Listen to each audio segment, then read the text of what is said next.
All right, so I'm the assistant director there at, well, was assistant director, now associate director at the L&G White Estate. And my job is to take care of the internet ministries. Now, most of you, I'm sure, are very familiar with the EGW Writings apps. You know, we released the first actual app, Adventist app, on the App Store back in 2010 and for the GC session there in Atlanta. And many of you still actually use that app, you know, the original EGW Writings app. It was updated through under 2017, and then in the San Antonio in 2015, we released EGW Writings 2 for both Android and iPhones. Now, some of you may still use the old one, but if not, you know, that app has been actually out for 8 years. And I'm pleased to say that this year we actually started to work on developing a new version of the EGW Writings from the ground up for the first time.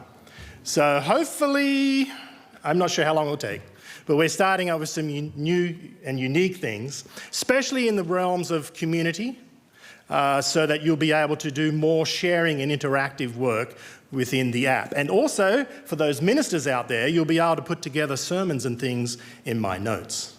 But there's some of the unique features that we're actually working on right now. Now, in the past, we've been working on, as you quite well know, individual apps on platforms. So we program for iOS and Android and Windows and Mac and web, 5 different platforms. But in our new app, we're going to unify that on Google's new Flutter language, so we'll have web and everything on the one platform. Some of you may have heard of it, you know, the Dart language, but that is what we're going to be developing our new EGW Writings app on that platform.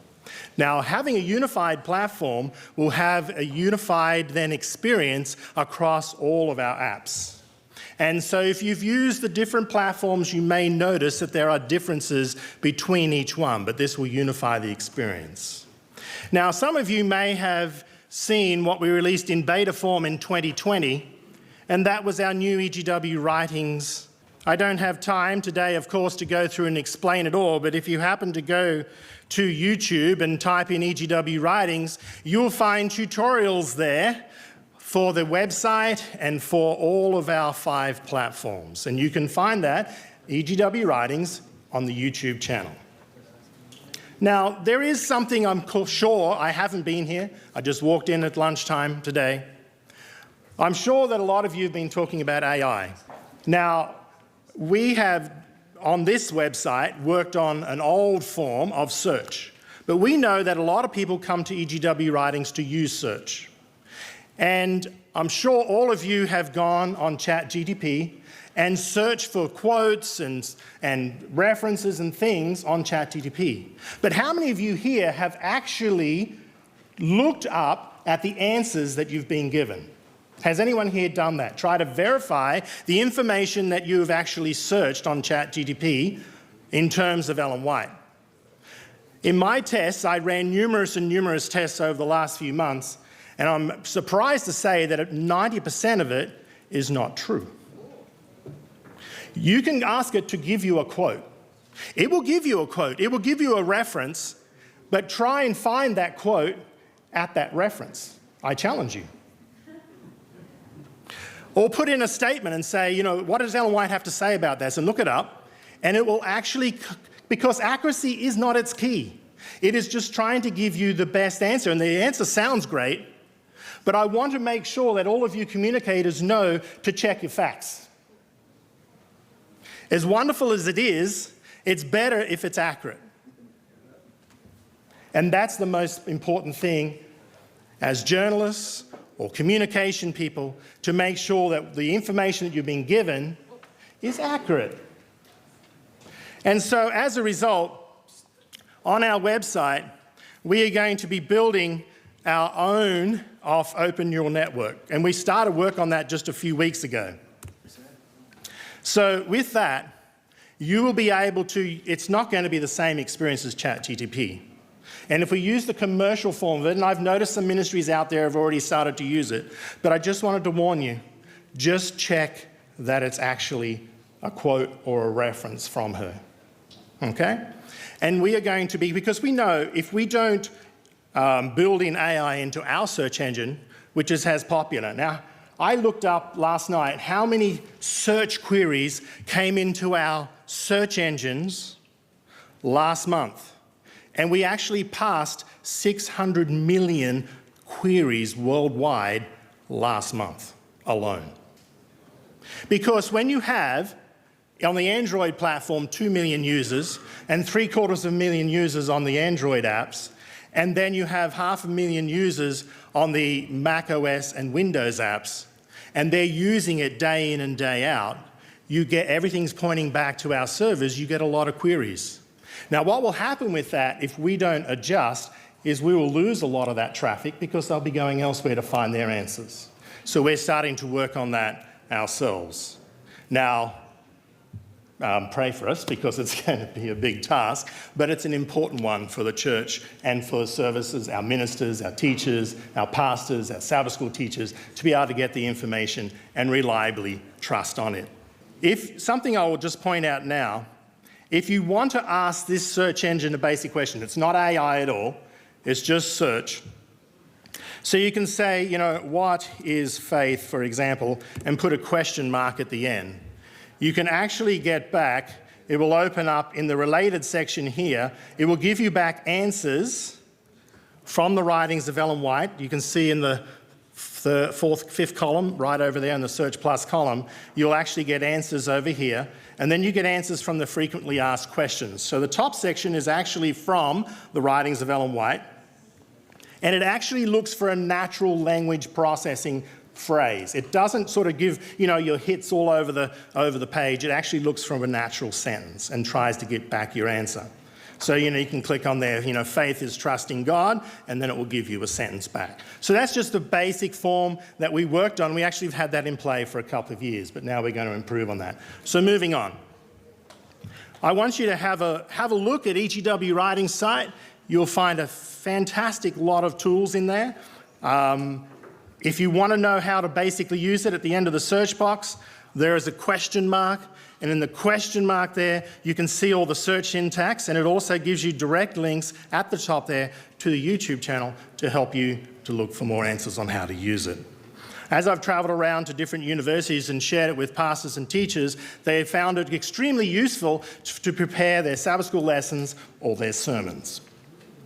So that's one site. And then we have ellenwhite.org. ellenwhite.org is great for being able to look up all of the incoming correspondence, all of the letters and manuscripts. If you've ever been to the White Estate Vault, and hopefully many of you actually go there tomorrow on the tour, and my boss and Larry Cruz, Dr. Merlin Burt, will be there to lead you through. And when you go into the vault, you'll see huge, big filing cabinets and drawers of information. Well, between EGWWritings.org and ellenwhite.org, we would have more than 50% of those vaults scanned and available for you to research. And on here, let's say, for example, if you want to come up and let's say you want to search for something, I'll just put in like where I went to Avondale College in Cooranbong, for example, and I can come down into the correspondence, and actually the man sitting over here, Joshua Marco, was the person who works with me there. He's the one that worked on scanning these documents, and you can see there are about 64,000 documents, not pages, but documents that have been scanned and digitized. And the great thing is you can just click on them and we'll find it. It's all OCR and text. And thank you for Joshua for getting this online, because there are thousands and thousands of documents that it's useful information for you to actually access. There's another section there which is very useful, and that's the FAQ. And if you ever have a question on a particular topic about Ellen White, then you can come in here and you can ask it, and it has the way of filtering it down. So say, for example, you want to come up here and you want to look up, a lot of people say, why does Ellen White have an obelisk on her grave? And you can come in here and straight away you can look in the emails or other documents, but it will find it and give you an answer. There are thousands and thousands. I know in emails we have nearly 10,000 emails, and in documents, as I said, we have 64,000 incoming correspondence documents, and you can search all these documents and find your answers. So I just wanted to point that out on ellenwhite.org. And then the third site we have is whiteestate.org, which deals with Ellen White herself. It's our legacy site that we've had out there since 1995. Why do we have 3 websites? Mainly so that we show up higher up in the rankings on the first page on Google. But there's something that I want to share you in the last 2 and a bit minutes, which is what we released last year. I think you saw Elder Wilson yesterday, because I presented at GCLC yesterday, about a project. Some of you may have heard about it, and that is our .pub project. Now, you have a website, but say you want to share EGW writings. It's very difficult to share an app or a website that has 2,000 to 3,000 books contained on it. But it's very easy to share a website like greatcontroversy.pub. One website, one book. Now, I think some of the cards are going to be come out and being handed out now. And the good thing is if you grab your cell phone, you'll notice on the back, of course, the ubiquitous QR code. And if you open up your cell phone, fire up your camera, it just opens up the QR code and it opens up the website. So I'm just going to go across to Great Controversy, and it loads on this app. Now you say, okay, great, it's in English. Well, if your phone is set to Portuguese as default, it will open up all the Portuguese menus and the Portuguese books. If it's set to Espanol for default, it will open up in Espanol. In actual fact, in Great Controversy, we have it in 100 languages on this website. So as you see here, and you come down here, look at all the languages that we have available in the Great Controversy. But we actually have 10 .pub books. You're going to get 3 QR codes this afternoon. You're going to get greatcontroversy.pub, desireofages.pub, and you're going to get stepstochrist.pub. We have all of the Conflicts of the Ages series. So we have Prophets and Kings, Desire of Ages, Acts of the Apostles, Great Controversy. And then in the Life of Faith series, we have Steps to Christ, Thoughts from the Mount of Blessings, Christ Objects Lessons, the Ministry of Healing, and the book Education. Now, if you want to get more of these cards, you can see that we have a shop where you can buy bookmarks, business cards, postcards, posters, trifolds, and even bumper stickers that you can put on your bumper of your car. Now, you say, how do I get there? Well, any of the websites like Desire of Ages, see that little icon there that says Sharing Materials? You click on Sharing Materials, click on that link, and it takes you to the ellenwhite.ourproshop.com website where you can buy these in bulk. But just as a demonstration there, very easy to use. You click Read, it's right there in front. You can actually download it on your phone for offline, or you can even click Listen, and it will listen, and you can pick it up and just play it paragraph by paragraph. This is the book, The Desire. And it will remember your history and everything. My time is up, so thank you for the opportunity just to share some of the resources and things that the White Estate has been working on.